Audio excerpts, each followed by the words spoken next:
reaction was, I am devastated. I am devastated that this woman came in to our town and spent all of our tax money. We have senior citizens that can't even afford basic necessities. I suspected it all along. Tiffany needs to be locked up. She needs to be made an example out of, that she cannot go around using our money and spending it however she wants to spend it, like the job come with a cash register. Now, Dolton's golden child for corruption, Tiffany Henyard, is on the FBI list, and all I can say is, finally. This Nino Brown wannabe has been running around the town like a gangster, living it up like a Kardashian, and turning Dolton into her personal never-ending piggy bank. When the feds step in, y'all, you know it's serious. But child, Miss Girl was out here claiming innocence. But now that evidence is stacked up against her, she went missing. They brought in some high-profile federal prosecutors and officials to trace every penny. And when I say every penny, I mean every penny. They're looking at payrolls, budgets, credit cards, receipts, and the paper trail that can show them what Tiffany has been spending all of this money on.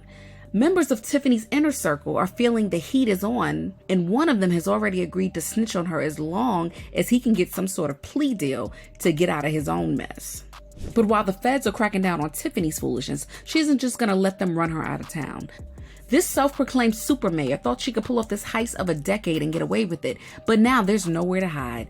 And she's out here claiming that this investigation is just an attack against her. Can you believe that? She's saying folks are gunning for her because of her gender and race. She even went as far as attacking the Black community in Dolton for speaking up against a member of their own community. Not hurt each other, and it's a shame that us, I'm talking to my Black and brown communities, will sit here and fight.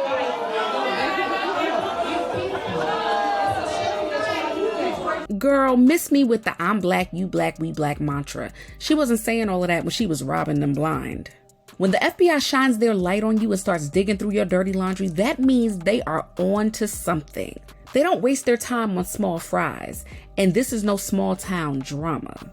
Henyard was balling, and I do mean balling, out of control with designer bags, first-class flights around the country, eating sushi and caviar and washing it down with an expensive glass of champagne at luxury hotels. She wanted to ball like a rapper, and now Dolton's bank account is looking drier than the Sahara. Who does she think she is? Paying $1 million in police security detail? I mean, if she had to sleep with one eye open after committing daylight robbery, we would understand.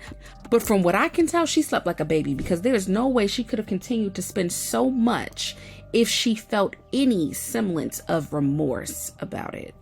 And as if the security detail wasn't enough, she went ahead to buy not one, not two, but 3 luxury SUVs that set Dolton back over $327,000. While Dolton struggled to keep the lights on, this super thief racked up $100,000 in luxury travels that were all charged to Thornton's credit cards and Dolton. She even spent $43,000 shopping on Amazon in a single day. Like, come on, how many bras, wigs, bags, and makeup does she need? It's like she's single-handedly trying to bring us out of this recession that nobody wants to admit we're actually in. And let's not forget about the additional $25,000 she spent in just 5 months for credit card purchases and another $5,000 on Uber Eats and local restaurants. And wait, just wait until you hear this one. Your girl signed a check for $561,000 to renovate her mama's home and made it impossible for anyone to authorize city spending apart from her.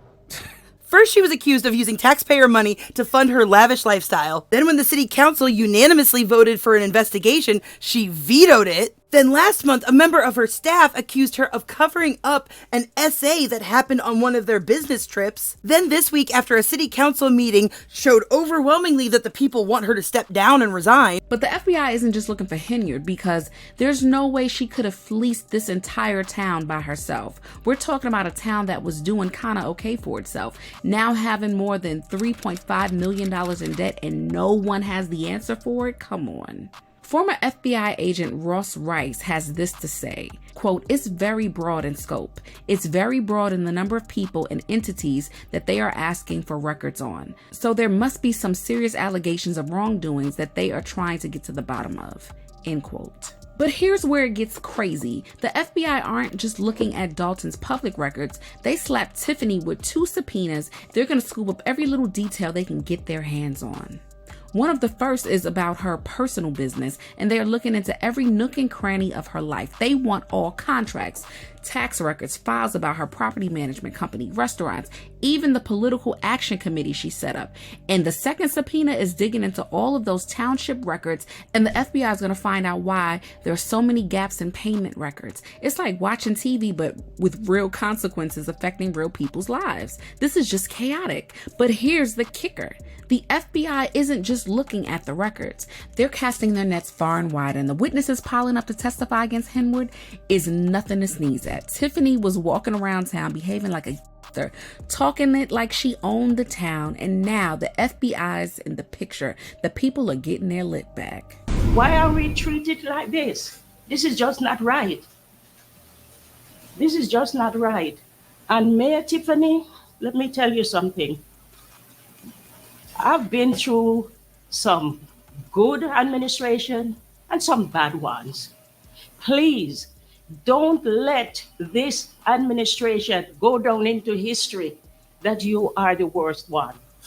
When you call down here, let me tell you something. You have no idea the type of treatment we get.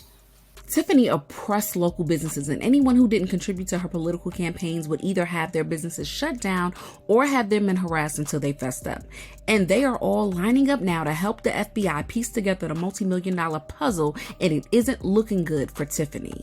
Her top aide, Keith Freeman, is also feeling the heat too, and the FBI isn't going to let him go that easily. They just hammered him down with bankruptcy fraud allegations, and if by some miracle he finds his way around it, Keith is still going to have to deal with the charges from helping Tiffany rob the town. So he's going to be put away for a long time if the FBI have their way with him. And it looks like Tiffany's going to be the one to put the final nail in his coffin. Now that the FBI is rounding out members in her inner circle, there is nowhere for Tiffany to run, and the feds are keeping close eye on her before she tries to disappear like Diddy. But she might have to if she finds someone to take the fall for her shenanigans, and that's just what she and her defense team are trying to do. You see, Henyard is greedy, but she isn't stupid. She made sure that none of the crazy expenses were in her name and is now trying to play the role of naive woman who didn't know any better. And if Keith isn't careful, he might find himself on the chopping block. Child, her defense team is trying to shift blame to Keith, and they're saying that he made all the decisions on how the funds were to be used, while Henyard followed along like an innocent little lamb. They're claiming that she relied on Freeman to tell her what to do as she was new to the job, and he led her astray. But who's going to believe that BS when this woman who has been a public officer for almost 8 years thought that living large on Dolton's dime was okay? Someone said, quote, Tiffany's own words are going to haunt her. I'm the leader. I make the rules. Nice try, Tiffany. You knew what you were doing, end quote. While Tiffany's walking around trying to play the race card, the FBI is onto her and holding her accountable. Something that should have been done long before she ran Dolton into the ground. Leadership is not about passing the buck. It's about accountability, and it's about transparency and living up to the trust that the people had in you. And Tiffany should not be allowed to go free from making thousands of people pay for her wigs and luxury lifestyle. Tiffany's trying hard to come out of this on top, but when the feds start poking around your business, please believe that they aren't going to stop until they find what they came for. But do you guys think Tiffany's going to see the inside of a jail cell? Share your thoughts in the comments below, and I'll see you in the next video.